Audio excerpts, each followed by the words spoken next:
Традиционално и оваа година општина Штип по повод 22 март, денот на пролетта, распиша конкурс за изработки од хартија за деца со посебни потреби. На конкурсот со тема Пролетта моја вечна инспирација може да конкурираат сите ученици со посебни потреби од основните и средни училишта. Изработките треба да се достават до општина Штип, оделение за јавни служби, со назнака за конкурс по повод 22 март, денот на пролетта, најдоцна до 20 март 2017 година.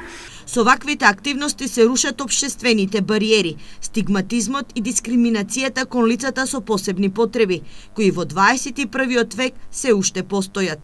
Од друга страна пак, децата на овој начин ја зголемуваат својата самодоверба и успешно се социјализираат. Покрај тековните активности кои што ги имаат во училиштата, ваквите активности всушност се покажале како добар ефект за дечињата со посебни потреби, да излезат од училишните клупи, да се социјализираат и со другите дечиња, така што гледаме општина Штип да реализира почесто вакви активности. Годинава Штипската локална самоуправа конкурсот го распишува по 5 пат, а досега со своји уметнички дела имаат конкурирано околу 500 деца со посебни потреби.